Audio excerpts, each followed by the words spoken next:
Assalamualaikum warahmatullahi wabarakatuh dan salam sejahtera. Hai, apa khabar semua? Bertemu lagi dengan saya Cikgu Faiz di dalam channel saya IR Faiz NG untuk kelas PDPR tingkatan 2. Okey, baik. Kali ini kita akan sambung lagi pembelajaran kita untuk bab 8 pengasasan Kerajaan Kedah, Kelantan Negeri Sembilan dan Perlis. Okey, pada kelas yang lalu kita dah mempelajari mengenai pengasasan kerajaan ini. Tapi untuk kelas kali ini kita akan mempelajari mengenai hubungan kerajaan-kerajaan ini dengan kerajaan-kerajaan negeri Melayu yang lain. Okey, sebelum tu apa khabar semua? Jadi cikgu harap kamu semua berada dalam keadaan yang sihat dan sentiasa diberi kekuatan untuk meneruskan pembelajaran kita pada sesi PDPR tingkatan 2 ini.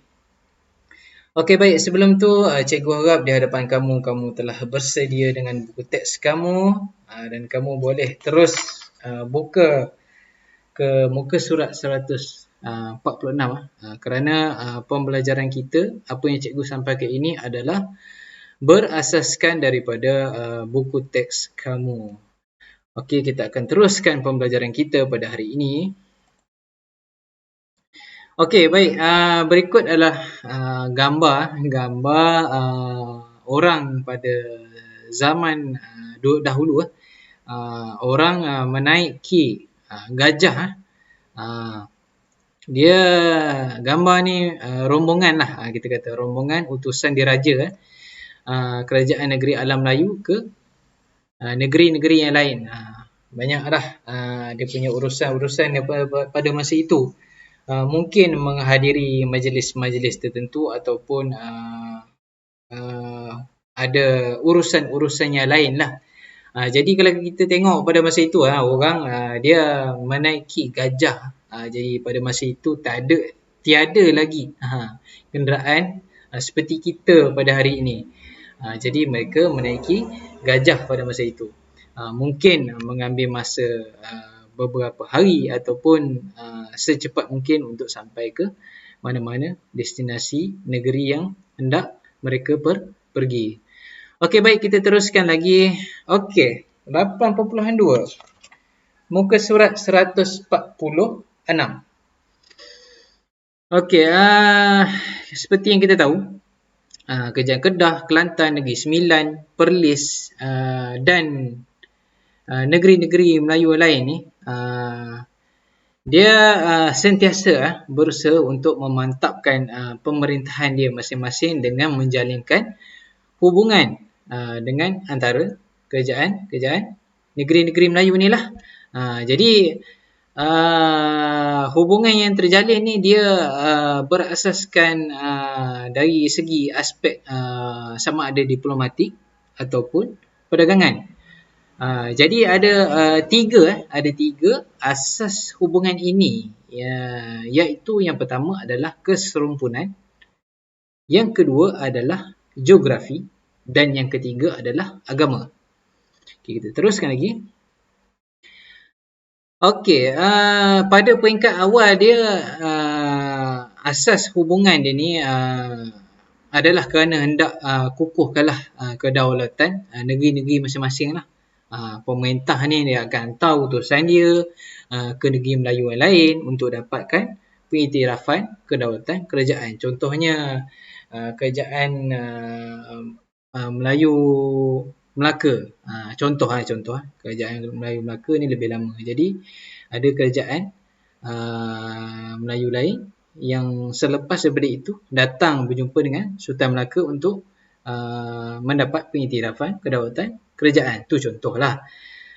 Okey, bila dah stabil negeri masing-masing ni, jadi dia mendorong kepada pemerintah ni untuk berusaha menjalinkan hubungan luar untuk makmurkan lagi negeri dia. Tak kira lah dari segi perdagangan ke ataupun dan sebagainya. Okey, kita tengok asas hubungan yang pertama. Ni kamu boleh tengok dalam buku teks kamu. Okey, yang pertama ini adalah keserumpunan. Apa dia keserumpunan ini? Keserumpunan ni kita katakan dia samalah senang cerita. Yang pertama, paling senang dari segi aspek bahasa dan budaya. Bahasa Melayu, budaya Melayu. Jadi mendorong wujud hubungan negeri-negeri Melayu yang lain. Maknanya senang nak komunikasi dengan orang. Contoh Kedah nak berkomunikasi dengan Perlis pun boleh. Jadi Perlis nak berkomunikasi dengan Kelantan boleh. Kelantan nak berkomunikasi dengan Johor boleh. Jadi sebab persamaan dari segi aspek bahasa dan budaya. Jadi bila sama benda ni, dia akan memudahkan lagi interaksi sesama kerajaan. Kan? Betul kan? Okey, jadi setiap kerajaan dalam negeri Melayu ni dia bersikap toleransi dan dalam menerima amalan budaya ataupun budaya kerajaan-kerajaan yang lain. Okey, yang kedua adalah geografi. Sempadan antara negeri. Biasa-biasa yang kita tahu, sempadan antara negeri yang berjiran memudahkan lagi perhubungan. Sempadan ni biasanya sungai lah. Paling senang sungai lah. Selain itu juga dalam faktor geografi ni, antara tarikan perhubungan termasuklah hasil sumber alam dan juga sumber bumi. Macam sungai ni ada sumber makanan, boleh jadi laluan pengangkutan. Jadi membolehkan sumber-sumber bumi yang di dalam daripada kawasan dalam dibawa ke kawasan pelabuhan. Okey, selain itu juga sungai dapat mendorong setiap negeri-negeri akan berusaha untuk jamin keselamatan laluan tersebut. Kita ambil contoh Kerajaan Negeri Sembilan lah. Jadi sungai utama dia Sungai Linggi. Jadi dia akan sentiasa berusaha untuk jamin keselamatan jalan perdagangan itu, sebab jalan itu adalah jalan yang penting. Okey, selain itu juga pembentukan pelabuhan. Kita dah belajar sebelum-sebelum ni.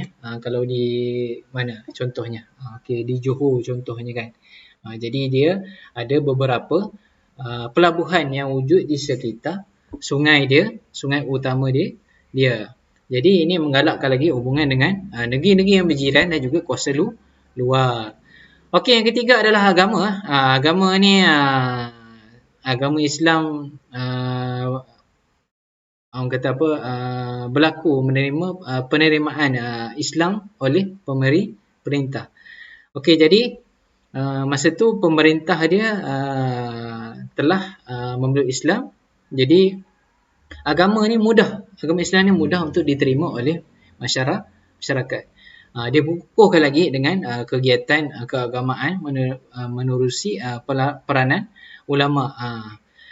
Okey, begitu juga dengan kewujudan pusat-pusat institusi pendidikan seperti masjid dan sebagainya, memudahkan lagi penuntut dan orang-orang agama daripada pelbagai wilayah untuk datang berdakwah.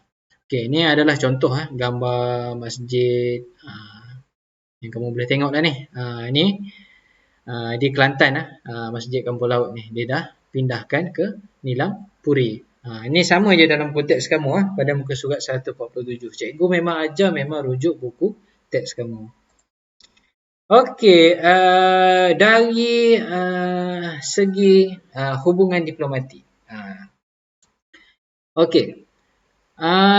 Seperti yang kita tahu, Kerajaan Kedah, Kelantan, Negeri Sembilan dan Perlis ni dah lama menjalinkan hubungan diplomatik dengan negeri-negeri Melayu yang lain.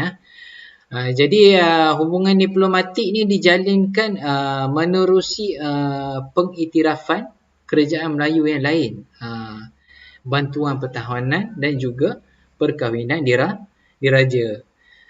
Okey.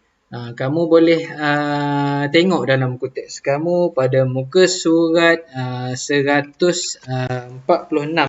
Pada muka surat 146 kamu boleh tengok itu contoh dia pergi rombongan utusan diraja lah kan, dia pergi ke negeri lain. Okey, Untuk yang jalinan hubungan diplomatik ni kamu boleh tengok pada muka surat 148 jadi ada tiga cara jalinan hubungan diplomatik. Yang pertama adalah pengiktirafan. Ni kamu boleh tengok dalam buku teks kamu, muka surat 148. Okey, yang pertama pengiktirafan. Apa tujuan pengiktirafan ni? Tujuan dia untuk mengabsahkan sultan sebagai pemerintah. Hal ini mewujudkan hubungan antara kerajaan yang berdaulat yang mempunyai taraf yang sama. Contoh dia, masa abad ke-15, Sultan Mahmud Shah, pemerintah Kesultanan Melayu Melaka, dia iktirafkan kerajaan Kedah sebagai kerajaan yang berdaulat, manakala kerajaan Kedah mengakui pula pertuanan Sultan Melaka ni.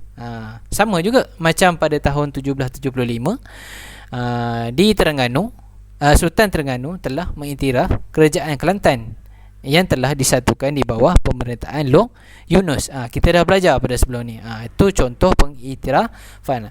Okey, ini kadang-kadang pun ada ditanya dalam soalan, apa dia mengabsahkan tu? Maksud dia. Jadi kamu kena tahu. Ya. Okey, yang kedua adalah pertahanan. Pertahanan ni aspek penting lah dalam kelangsungan sesebuah kerajaan. Hubungan pertahanan ni dia dapat kekalkan kedaulatan sesebuah kerajaan daripada campur tangan kuasa lain. Contoh dia masa di kerajaan Kelantan, Long Yunus ni pemerintah pada masa itu, dia minta bantuan ketenteraan daripada kerajaan Terengganu dan kerajaan Reman di Hulu Perak dalam usaha nak satukan semula Kelantan. Tu contohlah. Pelantikan Long Jaafar dari kerajaan Reman sebagai Perdana Menteri Kelantan merangkap Parlimen Perang telah membantu mengekalkan keamanan di Kelantan. Okey, pada muka surat 149, perkahwinan. Okey, kamu boleh tengok jadi perkahwinan ni salah satulah hubungan diplomatik, cara jalinan hubungan diplomatik. Contohnya Onang Kening, iaitu puteri Kelantan, dia kahwin dengan Sultan Mahmud Shah dari Melaka. Jadi hasil perkahwinan ni melahirkan Raja Muzaffar yang kemudiannya jadi Sultan Perak. Jadi kan ada hubungan Kelantan dengan Melaka dan juga Perak. Orang Kelantan kahwin dengan orang Melaka, dapat anak jadi Sultan Perak. Lepas tu adalah contoh lain lagi, Cik Kuan, puteri Long Yunus kahwin dengan Tengku Muhammad, putera Sultan Terengganu. Tu Kelantan dengan Terengganu. Raja Perlis, Raja Syed Husin kahwin dengan Tunku Nur Aisyah, cucunda kepada Sultan Abdullah Mukran Shah, Sultan Kedah. Mana Perlis dengan Kedah pun ada hubungan. Okey, jadi cikgu harap setakat tu kamu boleh faham lagi. Okey, kita teruskan lagi. Okey, hubungan perdagangan. Perdagangan ni, kalau cerita pasal perdagangan ni memang biasalah mengenai dengan kerajaan-kerajaan dalam alam Melayu. Okey, hubungan perdagangan ni dijalinkan menerusi yang kita tahu, pembinaan pelabuhan. Ni kamu boleh tengok dalam buku teks kamu, muka surat 150 dan 151. Dan juga hasil perdagangan tempatan. Ni pun kadang-kadang ada ditanya dalam soalan. Apa yang menggalakkan hubungan perdagangan ataupun menjadi punca kepada hubungan perdagangan. Jadi pembinaan pelabuhan dan juga hasil perdagangan tempatan. Okey, yang kita tengok poin yang pertama, pelabuhan. Okey, hubungan antara kerajaan berlaku melalui aktiviti perdagangan di pelabuhan. Dulu orang berniaga di pelabuhan. Dulu tak ada lagi kedai-kedai runcit, kedai-kedai komuniti, pasar raya, tak ada. Jadi orang berniaga di pelabuhan sebab barang akan turun, akan dikumpulkan di pelabuhan dan orang terus berniaga. Jadi di situ juga, di pelabuhan juga, bukannya setakat yang berurusan tu bukanlah orang-orang dalam negeri alam Melayu saja, tapi orang daripada luar, pedagang daripada luar pun turut datang seperti Siam, China, Arab dan Kemboja. Okey, di sini dia ada nyatakan Kedah, Kelantan, Perlis, Negeri Sembilan, dia punya pelabuhan-pelabuhan dia lah. Pelabuhan-pelabuhan dia yang termasuk lah pada masa itu. Okey, kalau kamu tengok gambar tengah ni, ni adalah gambar di Pangkalan Kuala Merbuk, pelabuhan di Kedah dulu-dulu, zaman dulu. Untuk pengalaman kamu, Sultan Mahmud Jiwa pada 1472 hingga 1506 dia memperkemaskan penggunaan mata wang di pelabuhan Kedah. Sama juga di Kelantan pun menggunakan mata wang logam dina dalam urusan perdagangan sejak tahun 1181. Okey, ni kamu boleh baca ni cikgu tak perlu terangkan lah. Contoh-contoh dia ni kamu boleh baca, sama je dengan buku teks kamu. Okey, seterusnya barang dagangan. Hasil bumi kita, negara kita ni kaya dengan pelbagai hasil bumi. Jadi ada pelbagai jenis barangan yang menjadi tarikan pedagang tempatan dan juga dari luar alam Melayu. Jadi keperluan yang tinggi terhadap barang-barang dagangan ni mendorong berlakunya hubungan perdagangan antara kerajaan. Okey, kamu boleh tengok pada muka surat 151. Okey, cikgu ambil contohlah satu kerajaan Kedah. Dia memperdagangkan beras, garam, damar, kapur barus dan emas urai. Manakala pedagang dari Perak dan Melaka bawa barang dagangan seperti arang kayu, papan dan ikan kering ke pelabuhan Kedah untuk diniagakan. Kedah juga merupakan pembekal Gading dan Gajah bagi perdagangan intriport. Itu contoh lah cikgu baca. Yang lain-lain ni kamu boleh tengok. Ni pun kadang-kadang ada ditanya di dalam soalan. Nyatakan barang dagangan yang didagangkan di pelabuhan Kelantan pada masa itu. Itu contoh lah. Jadi kamu boleh baca. Boleh rujuk dalam buku teks kamu. Okey, secara keseluruhan kita dah belajar mengenai bab 8 ini. Kita dah belajar mengenai pengasasan kerajaan Kedah, kerajaan Kelantan, kerajaan Negeri Sembilan, kerajaan Perlis. Dan hari ini kita tengok hubungan kerajaan Kedah, Kelantan, Negeri Sembilan dan Perlis dengan negeri-negeri Melayu yang lain. Jadi ada dua asas hubungan dia, iaitu hubungan diplomatik dan juga hubungan perdagangan. Hubungan diplomatik tadi apa? Kita dah belajar tadi kan, perkahwinan, pertahanan. Lagi satu apa lagi? Siapa ingat tadi? Lagi satu adalah pengiktirafan ni.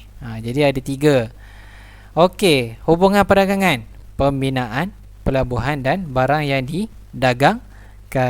Okey, jadi sekian itu saja untuk kelas PDPR tingkatan 2 sejarah bab 8 kita pada hari ini. Jadi cikgu harap kamu dapat faham dengan apa yang cikgu sampaikan. Jadi untuk seterusnya kita akan sambung pada kelas seterusnya untuk bab 9.